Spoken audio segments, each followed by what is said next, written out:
Halito, and welcome to Native Chalk Talk, a podcast by natives for all. Here we're keeping our Native ancestors' stories and history alive while also sharing with you our Native cultures, traditions, and more.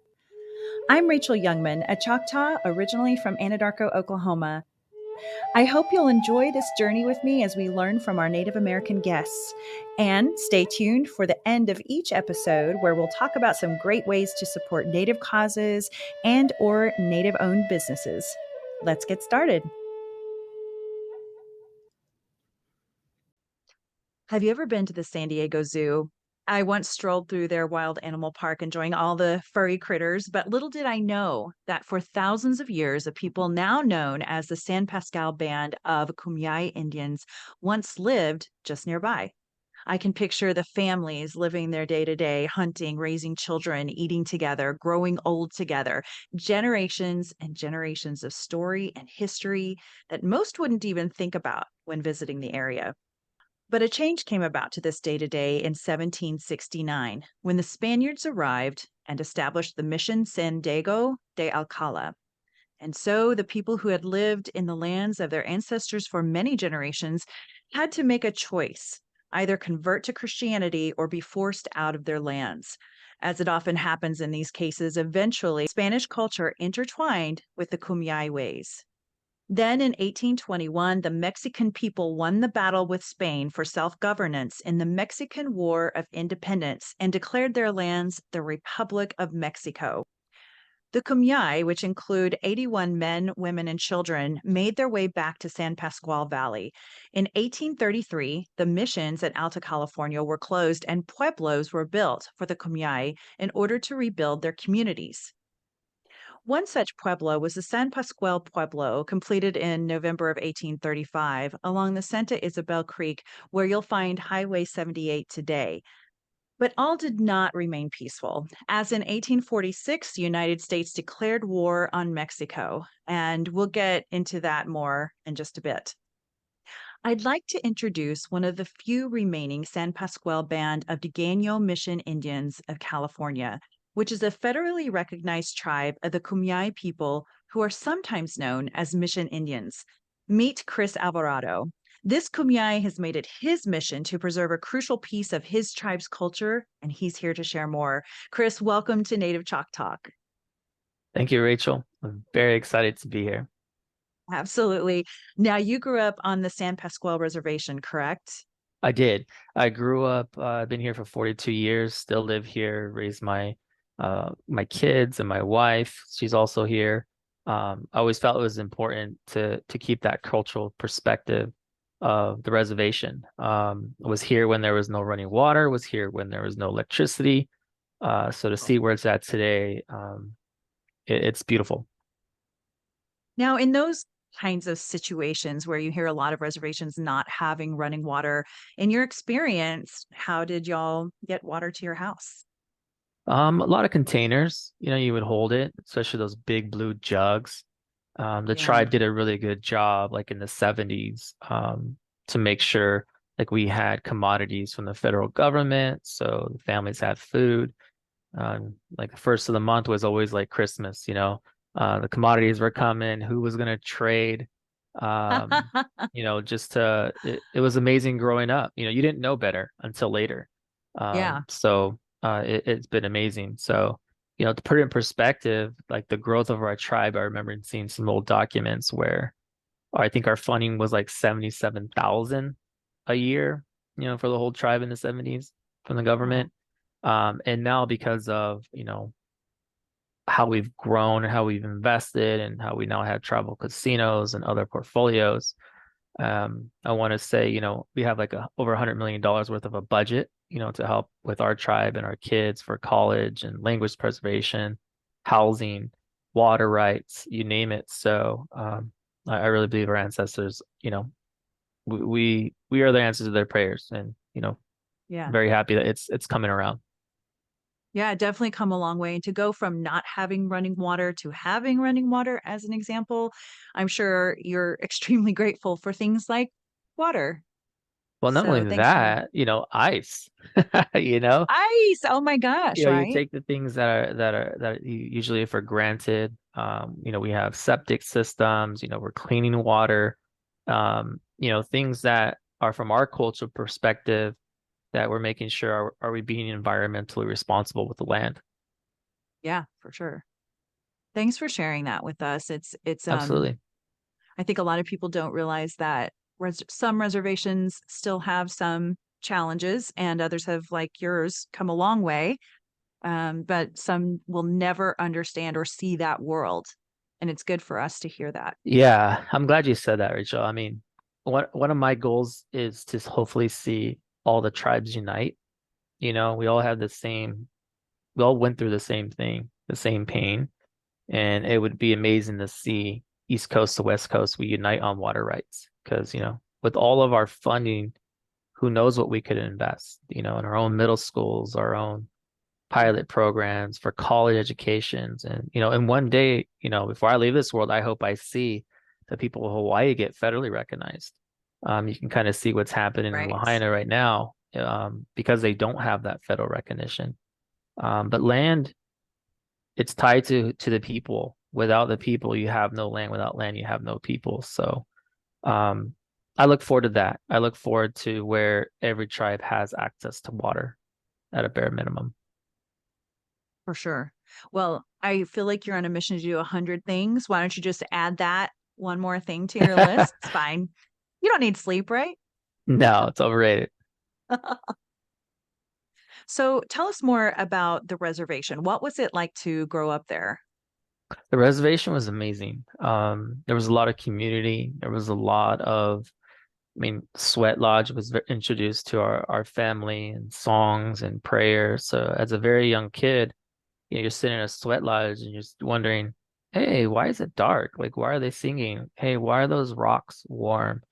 What are they talking about? What is the north, east, west, and south? And wait, why Right. are there colors associated with it? Mm-hmm. What's Mm-hmm. tobacco? What's um Gopal? What is, you have different plants to teach you for different things. And as I look at back at now being 42 years old, what they were teaching you was, how do you take care of yourself? How do you talk to yourself? How do you have respect for yourself? How do you have respect for the rocks? How do you have respect for the land? Even to, I remember picking willow with my uncles and aunts and my parents, and they'd be like, "Hey, here's the tobacco. Don't, put it in your right hand, not your left hand." And you don't wonder about those things until you grow up. You know, right hand is for that blessing, asking for permission. It's why you reach out and you say hello. Um, so when we picked that willow for the sweat lodges, they would always ask permission to even pick that. Or when we pick sage, they'd ask permission into the plant, like, hey, we're gonna use you in this way, in this good way. I wish to ask permission to pick you a piece of you. So it was really cool to see the ideology growing up and how people talked. And because of that, we had a lot of respect for ourselves, for our grandparents. That cultural perspective was instilled with us. So community, there was gatherings, there was always singing. We'd go to different tribes. There's a lot of games called Beyond games late at night. Is a gambling game that we play, but it's tied to our spirituality. You build the bones from Coyote, preferably Mm-hmm. out in the in Arizona. They would use different bird bones, but it's a guessing game. So we would guess based upon what your family songs were. There was a white bone, there was a black bone, and you had to guess which hand it was in, left or right, or all hands to the left, all hands to the right, or all white in towards the middle. And every time you guessed right, you would get a stick. And as soon as you got all the sticks, you would win. But back in those days, they were betting for food. They were betting for decisions. So, Hmm. you don't find that stuff out till later. But what I fell in love with was the bird singing. I remember being a kid, like 2, 3, 4, 5, 6, 7 years old, and we'd have hot chocolate, but you'd have the men and women playing Beyond in one corner, and you'd have an old man, probably 70s, 80s, and they'd just be singing away. And I'd be like, wow, that's so pretty. What is that? And then Right. my mom would say, oh, those are bird songs. I'm like, whoa, that's wild. So going off the reservation, you were just immersed in that culture of what community was. And, if you and I were in the car and we heard, 50s music all our life, then we would hear that in our mind, right? And we would Yeah. hear it in our ear. We would recognize it. So as we grew up, some of us started to remember those songs. And for me, I've always been an audio learner. So, by the time I was 14, I knew like 30 songs, Of the bird so songs.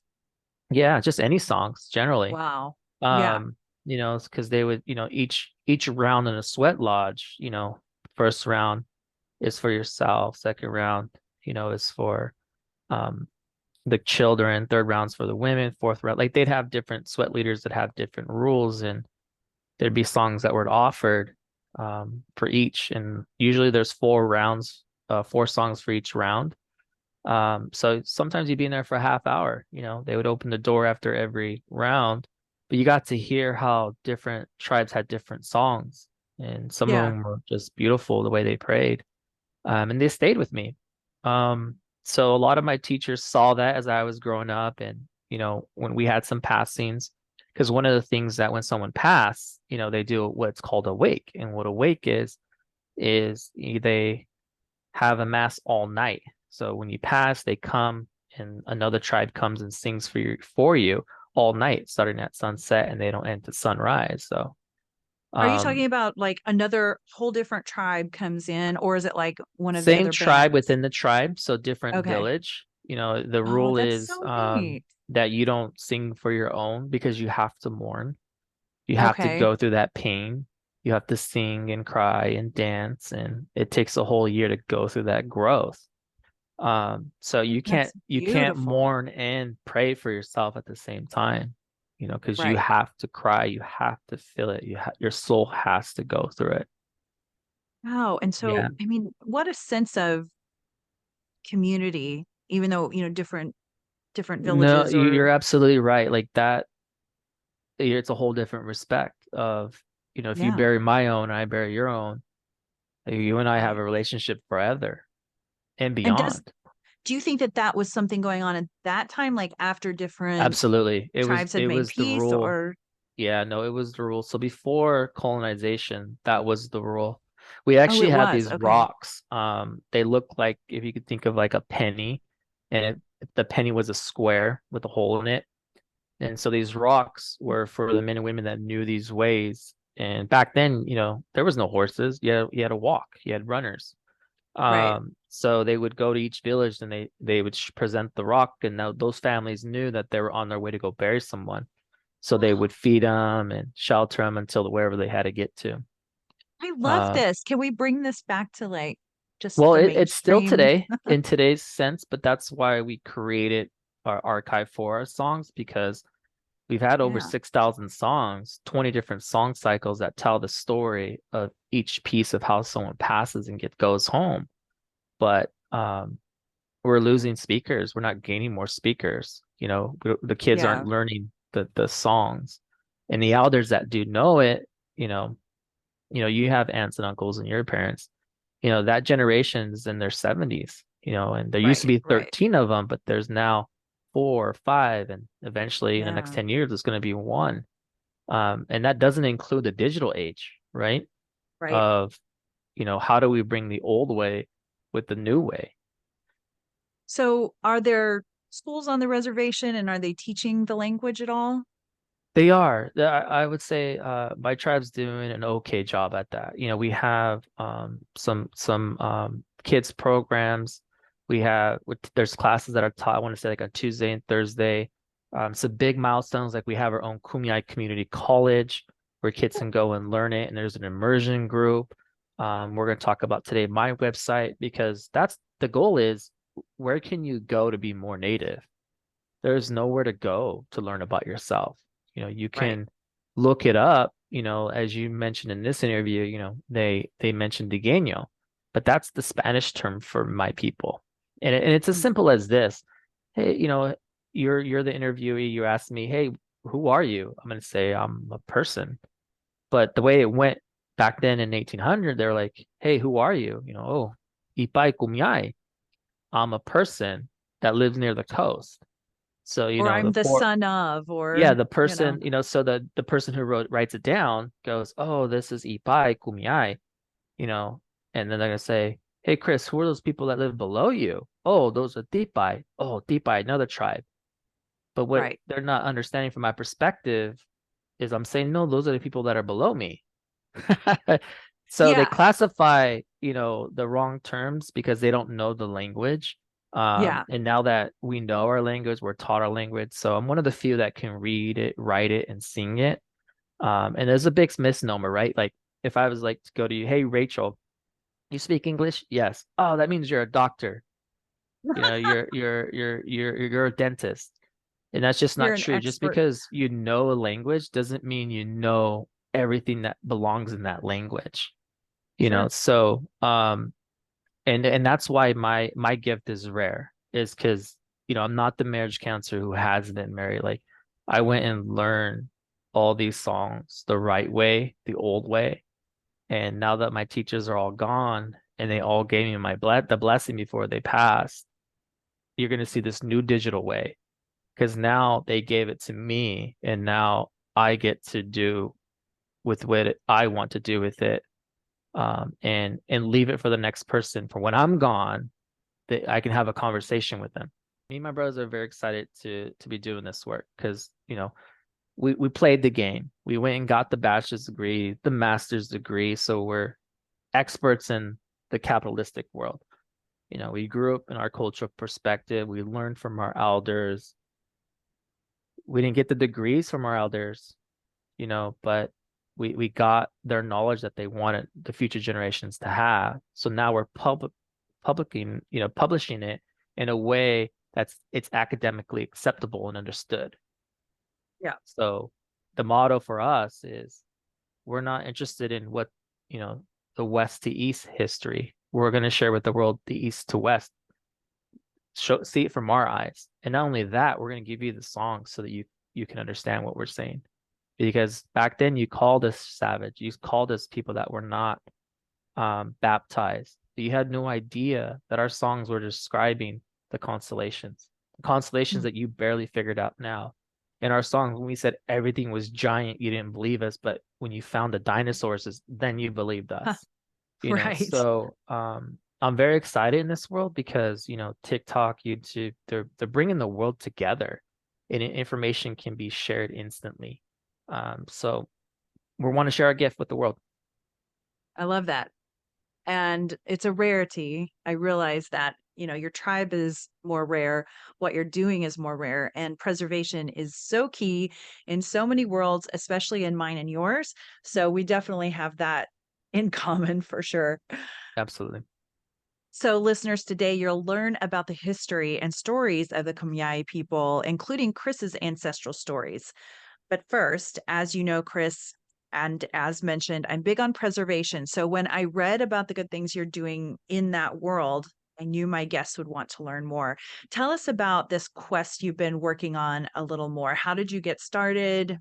No, I'm really glad you asked that question. Um, the elders are, I want to say, smart and tricky at the same time. You know, I mentioned the sweat lodge, and this is what you do with the rocks. This is what you do with the direction. This is what you do with sage, and they were planting all that knowledge in your mind and in your heart because one day you were going to need it, and we didn't know. So I was about, I want to say 7 or 8 when there was the first death in my family, and I remember the sweats that were happening. I remember how they washed the body, what minerals they used, what plants they used, and all the crying that was happening. And everything that I shared with you previously, like the men that came to sing. Um, and there was 2 men. There was Jose Robles and Dale Phillip. And Jose Robles was a man that knew the shawl songs, and he was well respected. If you went anywhere in Baja, San Diego, Arizona, you mention his name, they'd be like, "Oh yeah, that's that spiritual man that knows those songs and sings." Right. And I remember them singing. I remember being at the wake. I remember a lot of cigarettes. I remember a lot of sage. I remember the men dancing forward and backwards, and the women in front, how they went around the casket, and it was all night. and it was the most beautiful thing I saw. Like I could get teary-eyed just Mm. thinking about it. Um, and the songs, they're beautiful, little Shaw songs. And I remember having a conversation with my uncles and my dad and my mom, and I was just like, "What is this?" And, they explained what I'm explaining to you, and I said, "Well, why do we do that? Like, why don't we just bury?"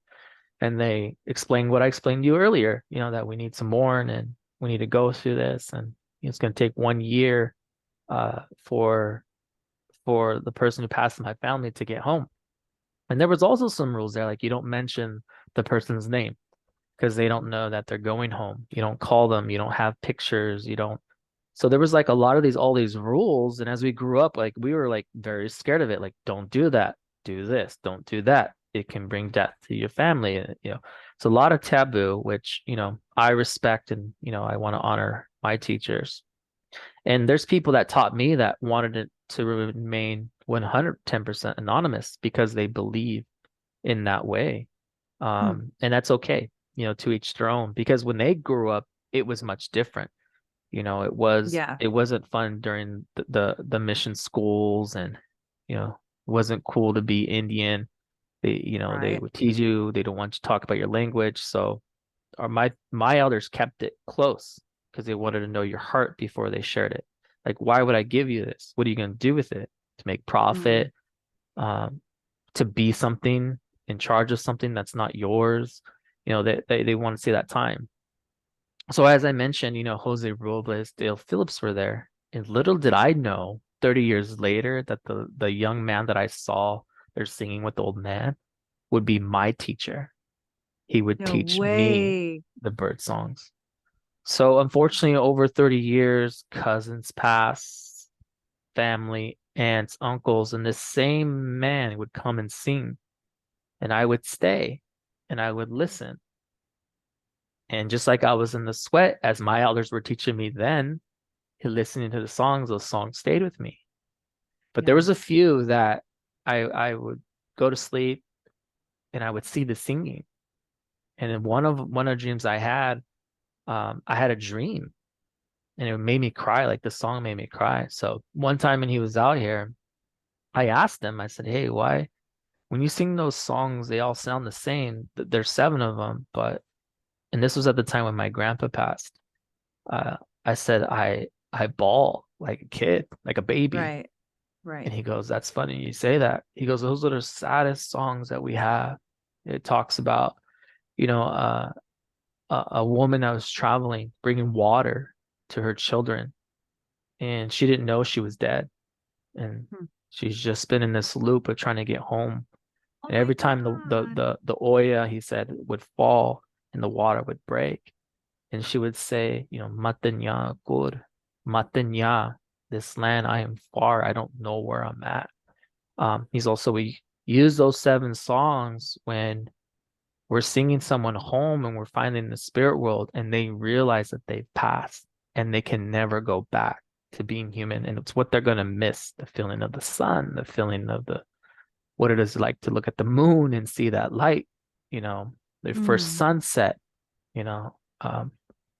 So he looked at me, he's like, "You're feeling the songs." He's all, "I want to talk to your uncles, It's all right, and your dad, your mom." I didn't know what he was talking about. So all of a sudden, my uncles and my parents came to me. They're like, "Hey, the man that you've been singing with, when he comes here, you help him. He wants to teach you. He wants to teach all you guys." And so there was Awesome. like 6 or 7 of us that got taught, and he would come all the way from Arizona. He would come every week to come and sing and teach us.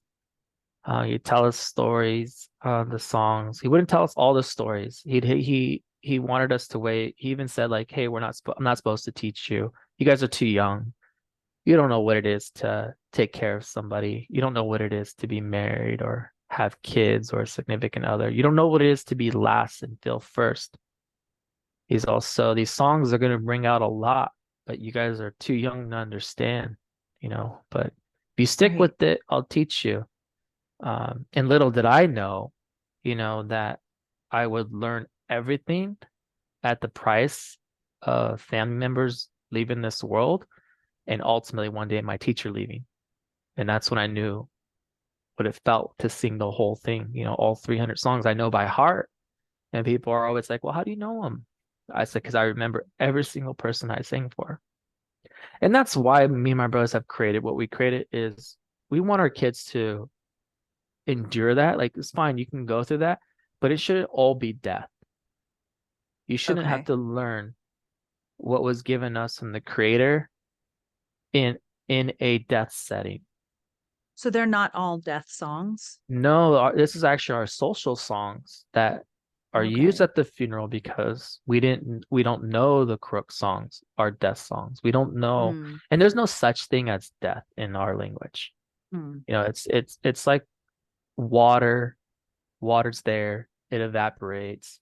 You don't see the water, right? Science tells you it's H2O, but it's there in the sky, right? Can't see it, can't feel it, but it's Right. there. So for us, our songs are that. But when we describe it to people that only speak English, then in their mind they'll say, "Oh, it's their death songs." Like, no, it's the next step of life. We're all promised this door, but this song describes that. This song describes that feeling. Like, for example, you've gone through this, you're now going home, you've passed, but what is what is the next day going to be like? It's dark, it's quiet at 3 in the morning, you can't see, and then this first sunrise is going to come. Sakwala, that mockingbird is going to sing that first sunset for you. Sakwalang ha chumeyo, wayame, wayame, wayame,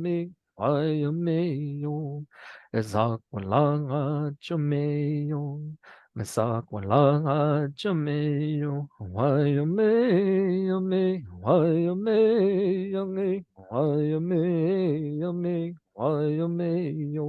And that's what the mockingbird is singing.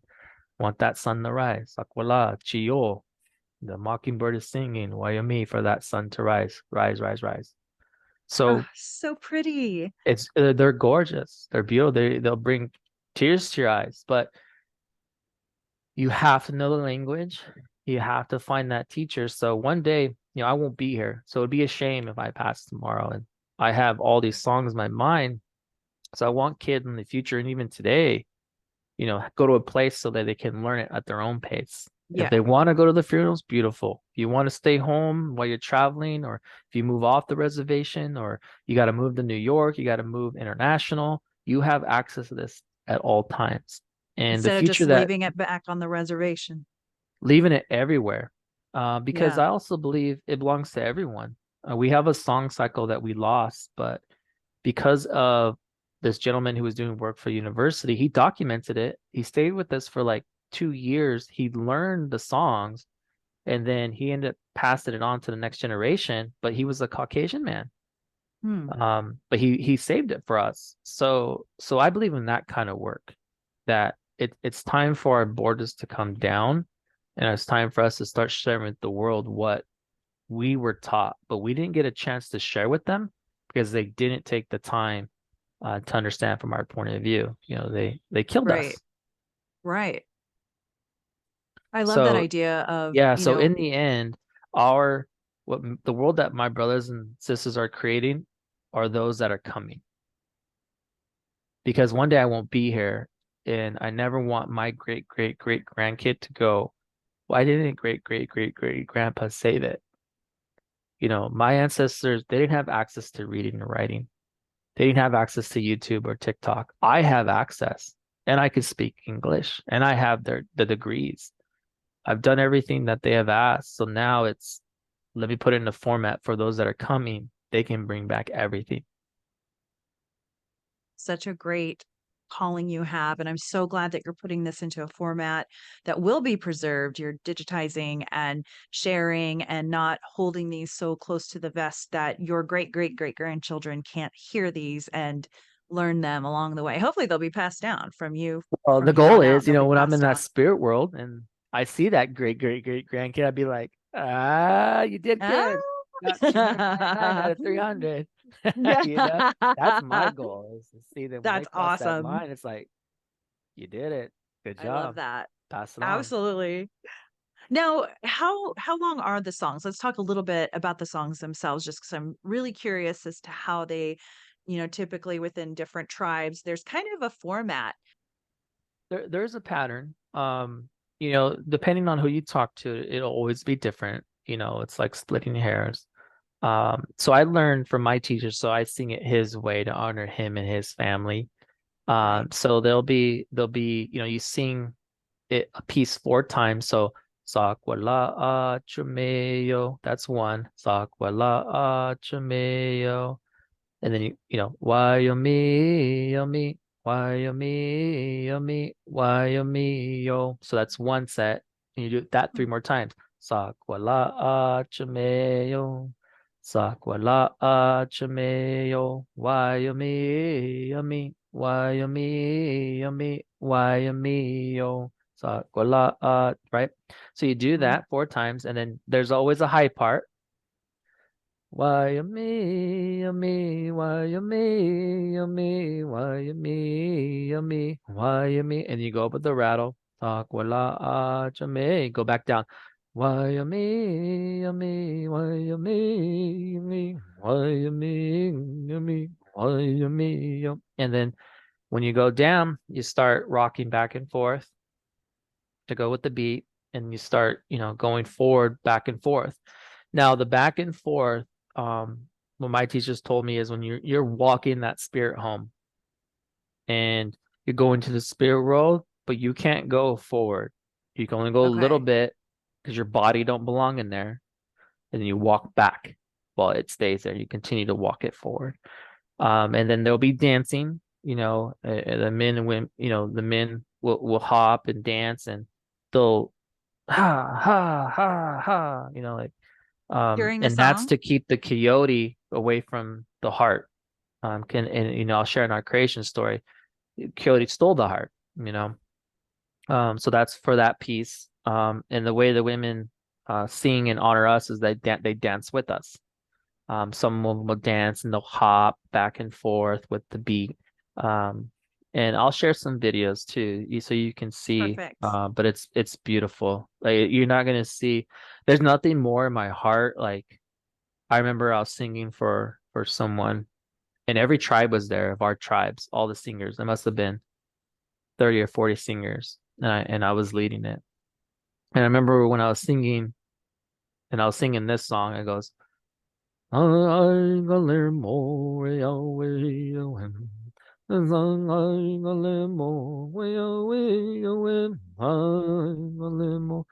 And all of them knew the song. And I remember like when I got to the high part, I just stopped because I wanted to hear how all my tribes and clans from all the different villages sounded as one. And it was the most beautiful spiritual sound I've ever seen in my life. Goosebumps Um, moment. and and I hope people endure that. I hope people when they hear these songs, it reaches them and helps them whatever they're going through. Because who knows? My tribe could lose these songs one day, and it could be another tribe that brings them back. Could be someone from Africa or someone from the Middle East. I don't know, but that's the way this medicine works. My goal is someone from Africa or Middle East or Greenland goes, oh, bird songs. Yeah, they're from San Diego area. That would be my dream. That's a great dream, and I can see Yes. why you're wanting to preserve these. You mentioned the rattle. Are there other instruments used as well? Like the drum? Yeah, so we have different songs that have different instruments. Some of them will have like a wet drum. We have different songs for that. We didn't always have the rattle. We had a lot of clay. So our rattles were clay. We weren't introduced until farming, to the colonization of that piece of it. Then in today's setting, it turned into to gourds. They got a nice Okay. crisp clean. We use palm seeds. You can use any seeds, but they sound a lot more nicer. And I'll send you some pictures of some rattles. Great. So, Yeah. were these songs technically lost for a while? I mean, it They sounds like there were were. some elders carrying them on, but Yeah, there were overall, some men that carried them on. My story is a little unique. They'll tell you, hey, um, women shouldn't sing. They create life. And for me, I believe everybody has access to it. And my teacher's actual teacher was actually a woman. Oh, So if really? she didn't learn them, her name was Lorraine Davis. I call her Miss Davis. Wow. Um, and I remember, when my teacher passed, before he passed, he wanted me to preserve some tapes for him. So I did. I took some tapes and spent my own money. Um, and I remember him telling me, 30 years ago, he was like, hey, when I learned, you know, Lorraine Davis, she would make me come over and I had to learn two songs, but I couldn't come back until I learned those two songs. I'm like, okay, yeah, you hear the elders talk. Okay. And then, he wasn't doing too well. And I remember I didn't want any song to be lost. So when they transcribed the tape to digital, I made sure I listened to the original tape plus the digital so nothing got skipped. And as I'm listening to them, I can hear the conversation, her telling him, like, hey, that's all we're gonna do. You take those two songs from those tapes, you learn that, come back. And Wow. I remember getting kind of teary eyes, it's like, Yeah. dang, what a beautiful thing. So I got the idea, like, how can my kids hear this when I'm gone? You know, Yes, you know, exactly. how can they hear it? So I I I told him, I said, hey, this is what I'm gonna do. You said you were gonna teach us the last part, and you did. Um, but I'm curious how the other tribes sing it and why. So we're gonna go learn from everybody. And that's what we did. So for over 30 years, we went and learned from every man and woman that knew it. And then we offered our own money um, to say, hey, if you had any tapes, we want to preserve it for your family. Some of them were daughters, some of them were aunts, some of them were nieces, some of them were cousins. Um, and we just saved every singer that we could find from 1950 on and save it for those people's families. And because of that, we got to listen to the transcribing of it. And so I wrote down every version. I used technology, I used software to slow it down, reverb it, were they using an A versus a O at the end? Were they saying a whim versus a qui, So I used Hmm. technology to slow it, clear it up so I could hear what they were actually saying because the rule then was you couldn't change the song. That's one thing they were not going to do because they believed they would not get home. So Right. time on our side worked for us because, America didn't get here until 1776, but they really didn't get to California until like 1850 because of gold. So our song stayed preserved pretty good before the missions, right? It's a good And then point. when the Yep. missions happened, all the tribes started sharing songs. So that's why you have bird songs at a lot of different tribes because that a lot of the songs started being shared, and that's how the powwows formed, right? Um, Oh. so that's why we wanted to create this library from our point of perspective so that we can have those conversations with those that are interested. And speaking of library, when you're talking about going to the different family members, didn't you like come across some recordings by accident or something? I did. I was at the University of Indiana and I was working with an amazing group there. And that's my message today to all the tribes is there's so much of your knowledge out there in universities that you should spend the time going through them because they're just sitting in boxes, not digitized or archived. How do So you do that? Like, can you just you ask to just you see it? just do it. So I called, their archives and said, hey, do you have a catalog of what you have? And they're like, yes, everything's not there. I said, well, can you send me what's not published? And the truth of it is, it's some 21-year-old or 25-year-old student who's doing the best that they can to look at that box, go through it, and sign it. Because I remember doing that in my master's degree where Sure. I did it for Kearney in San Diego, this historic museum, and they had all these boxes, and it was volunteer work for us to archive all the pictures. And Oh, and what wow. if I made a mistake? What if I Yeah. wrote this house Human versus that error. house? Yeah. So the data is only as good as we say it is. Yes. So I asked one of the kids, I said, hey, is there anything what does Mojave say there? Because remember, Duganio was for me, right? Not Mhm. Ipai. So, And he goes, "Oh, there's nothing Mojave here." And I said, "Well, try Amakavi. That's how they call themselves." And he Yeah. goes, "Yeah, there is here." And he goes, "Something about a quack."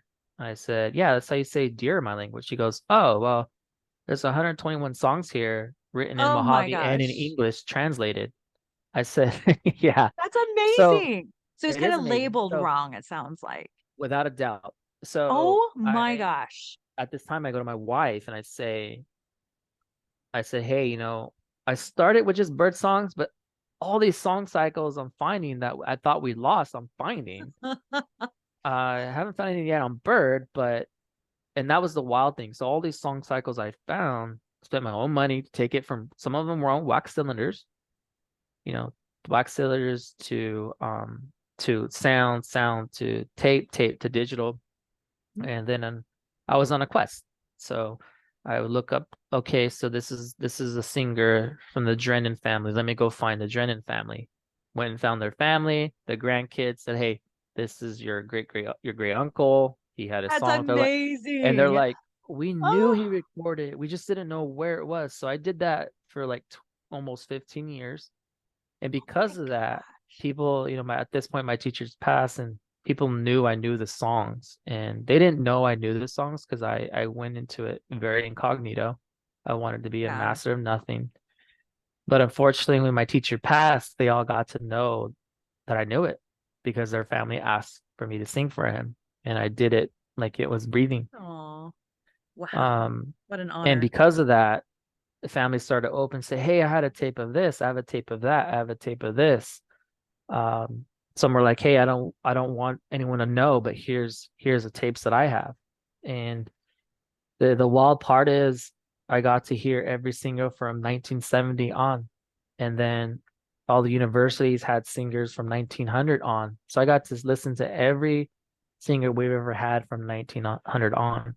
But it's sitting in Amazing. different pieces in different universities. And the issue now we have is digital sovereignty, right? So let me give you an example. I'm from San Pasqual, I sing. But if I go to your tribe and teach your daughter the songs, who owns them?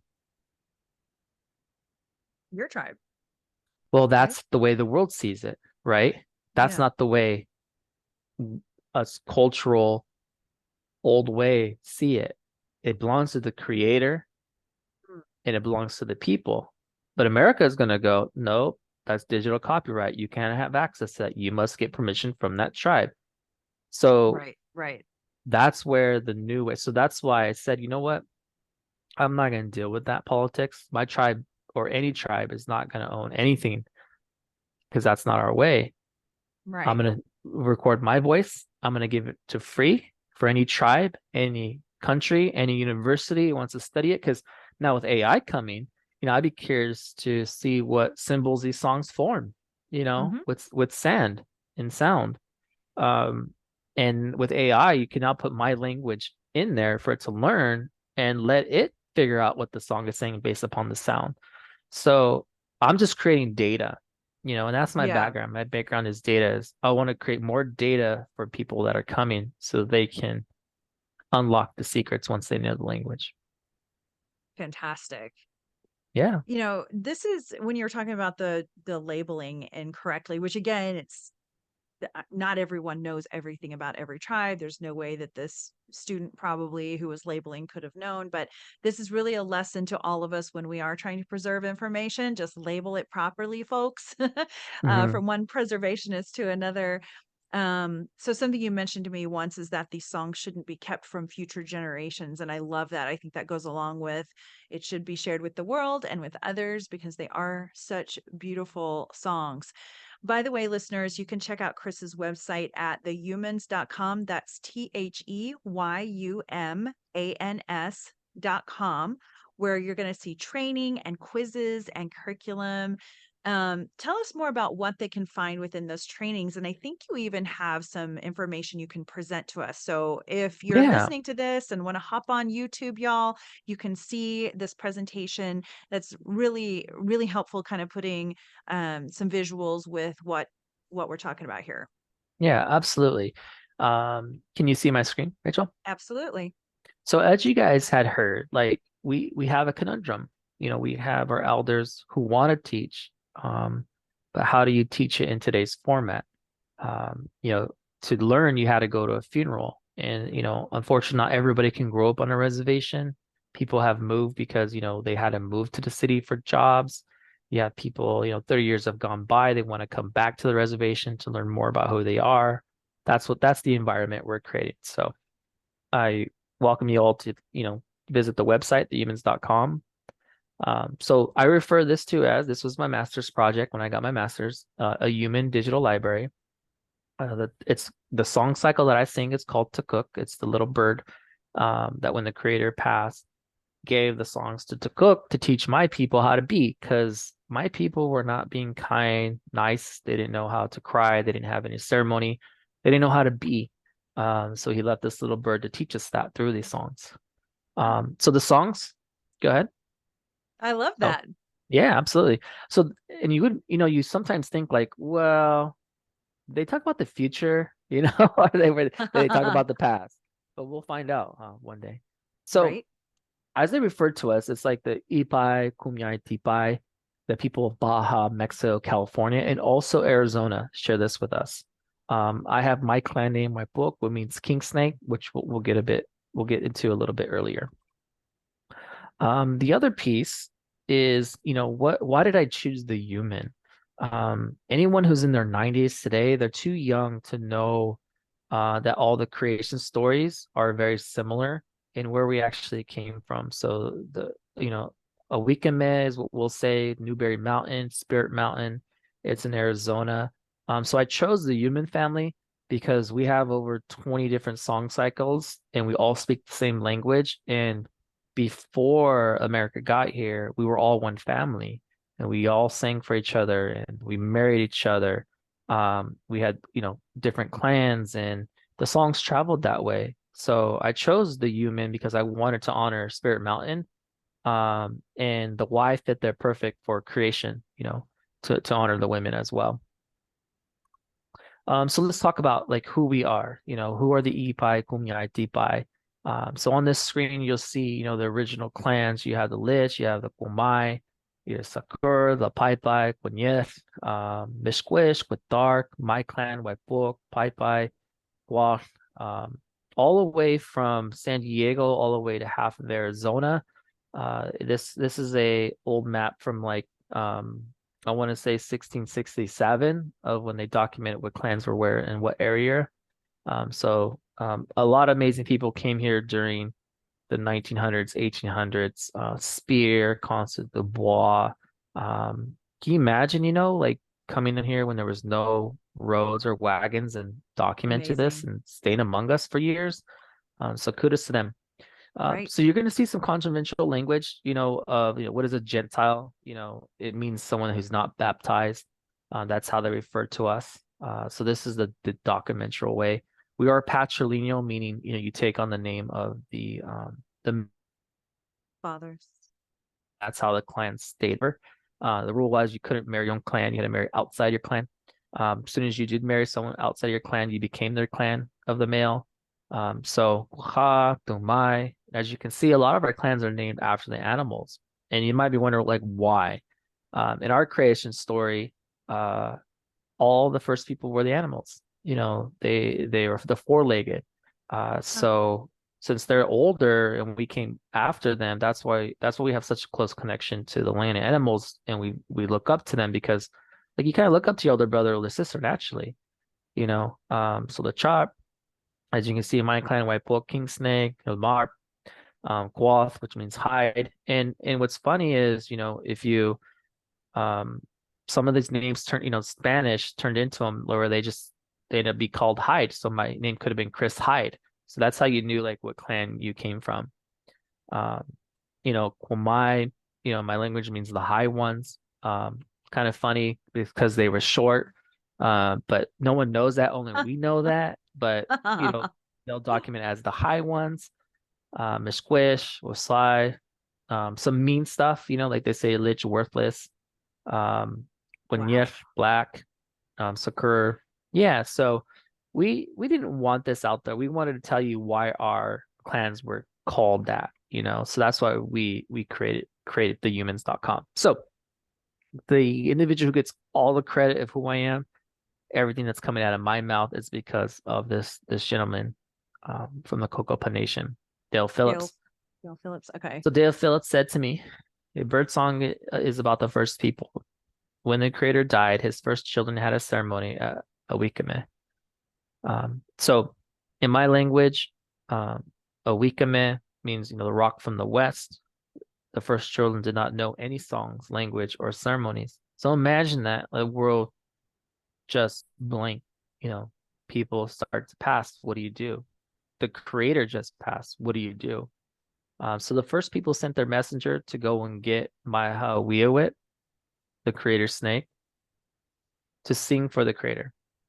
This snake had all the knowledge of the universe, including all songs and languages. And when the snake called up into the big house, he was burned in the house, and each of the clans got a piece of the song. The story of the first people is what we sing and what the creator saw when he went home. Each tribe of the humans got a song cycle. So I thought this was the most beautiful thing I ever heard. When Right. my I teacher told me love that. this. But as we go on in research, well, what did other people say from 1900 or 1800? And they're finding out that they all said the same thing. And everything I just told you in this paragraph, each song cycle describes. And that's why it takes, you'll hear 4 to 7 days to tell the creation story, because it's all in song. And it's beautiful. So let's get a perspective of someone that came here during 1800s. So this is what the university says, and a lot of respect for George Herzog and his work when he was with us, among us. The Tukuk, but it won't sound like it's from us, So I'm gonna read it as the university would say it. The Tukuk dance song series, number 27, has also been taken over from the Yuma. The songs are accompanied by the Goorao. Some of the songs are in Degeno, others in Yuma. The meaning of the latter is unknown. The dance lasts one night. It is for amusement and can be held at any time. The dancers form 2 rows, the men in one and the women in the other. The row moves towards each other, then go back again. At other times, the dancers go around jumping. Occasionally, an old man may be seen dancing by himself on the side. It is also a song series for dancing and with the gourd rattle. The words are Degeno. Now, you all heard this interview in the beginning. Where was the mockingbird singing for the first sunrise? The songs, it doesn't give it justice from our cultural No. point of view. But because of George Herzog's work, we're able to document where was that song at. And because of him, we now know meanings of certain songs. And that's the cool part. That's the fun part. So like my teacher taught me some songs. Now I can travel back in time during his time and say, hey, I know that song. What did George Herzog write about it? And we were able to match up the stories and be able to say, Right. yeah, he was right. He wrote it down correctly. And that's the fun, cool stuff that, me and my brothers are going through. So the old way to learn is you had to be initiated. You had to go, there was a kusiyai or shaman in English language. He knew what plants to give you.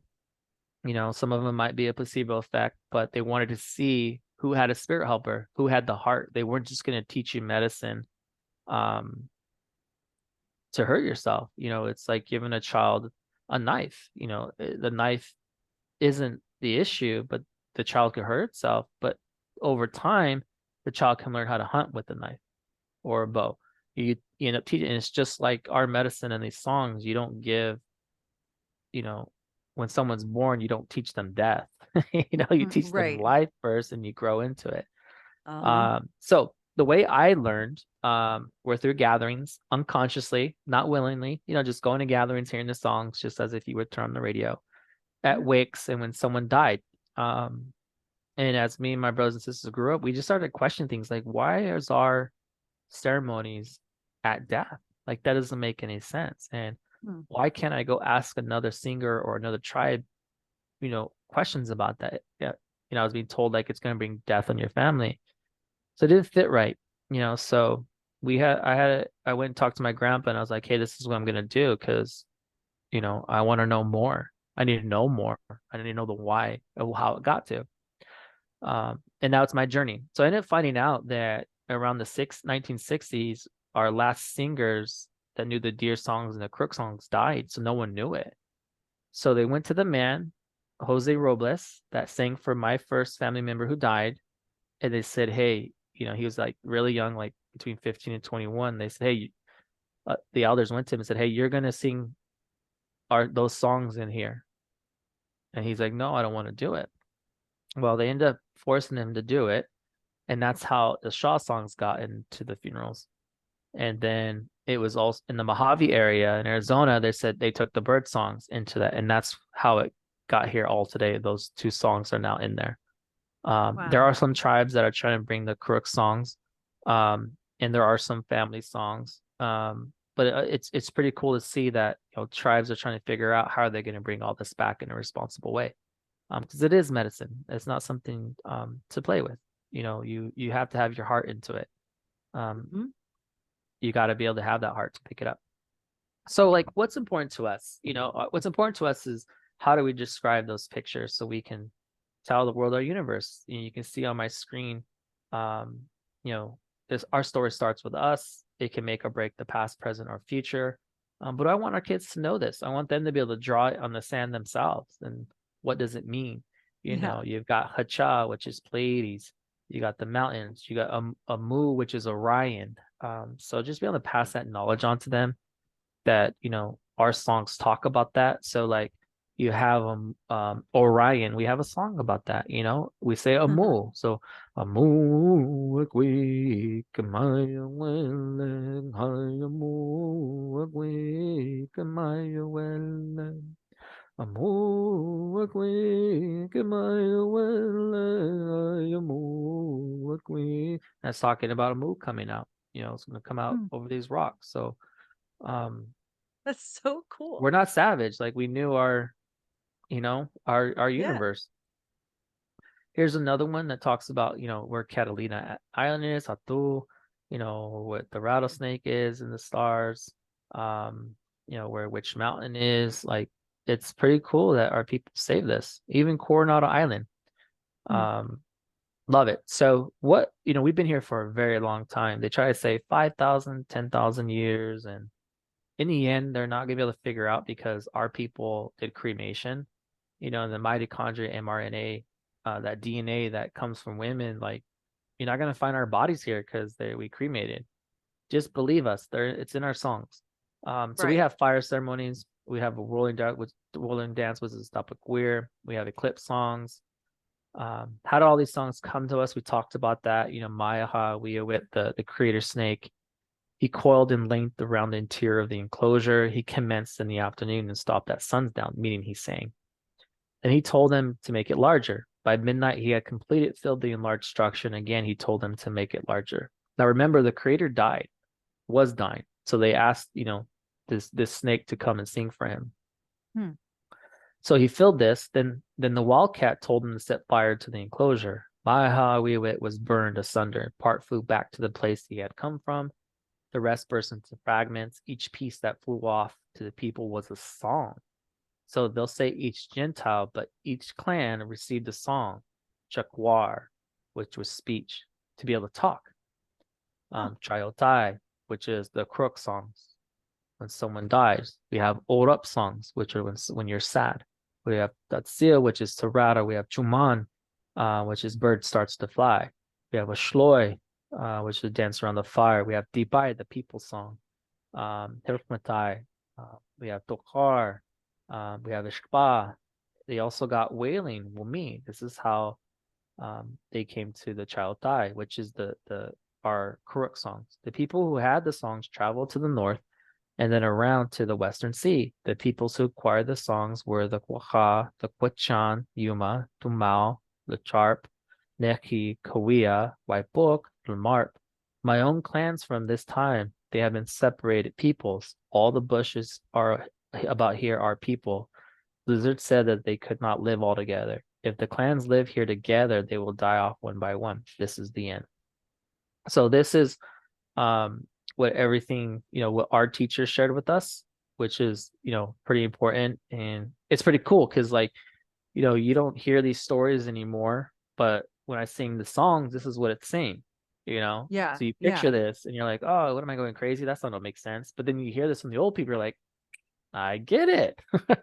Right? Ding, ding, ding. So One this is quick how it was question. documented. Yeah, Just when you go back to the other slide, if you absolutely.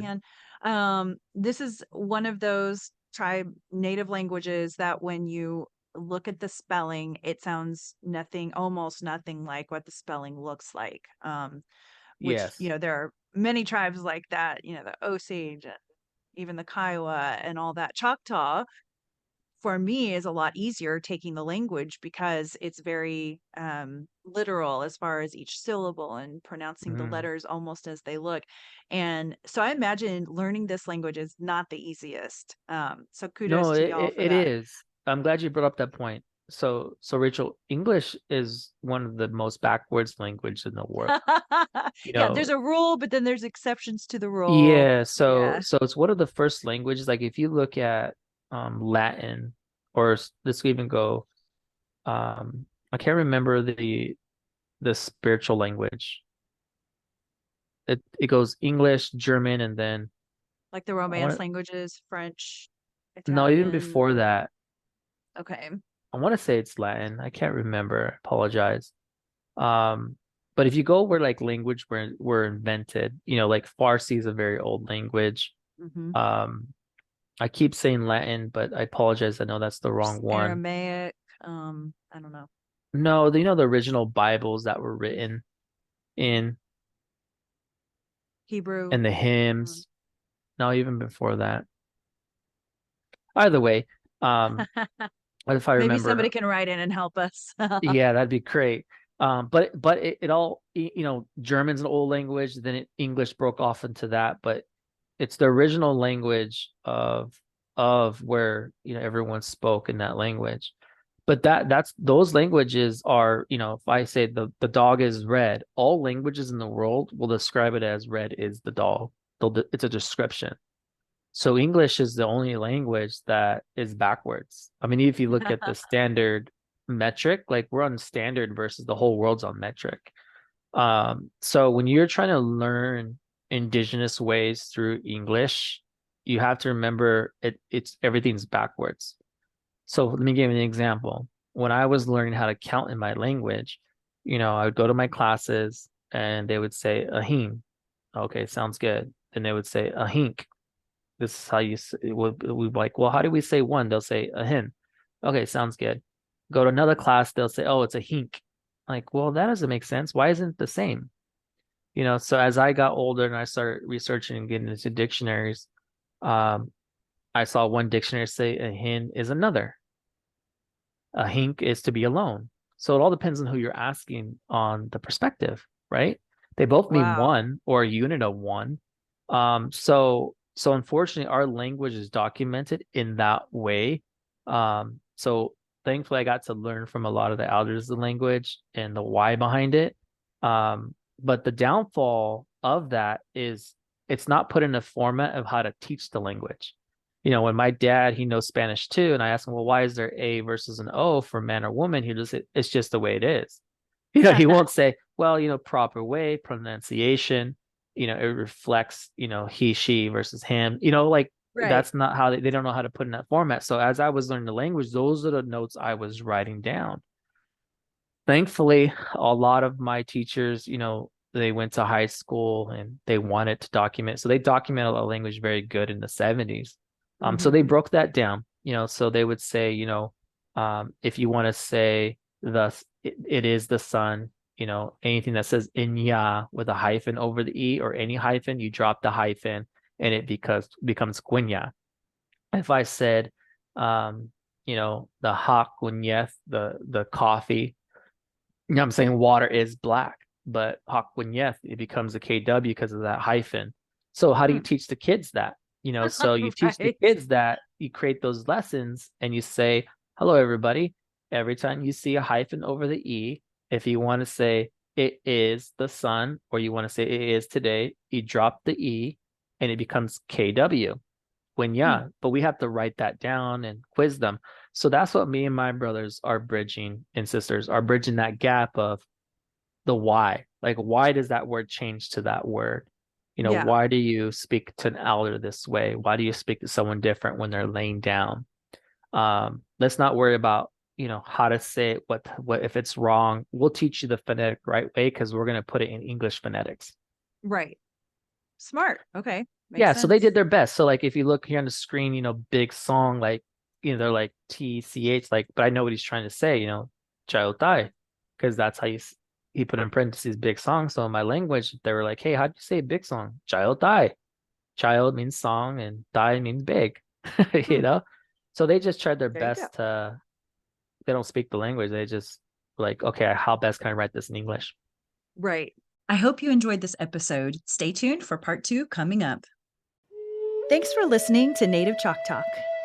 Be sure to join our community on Facebook, Instagram, Twitter, and LinkedIn.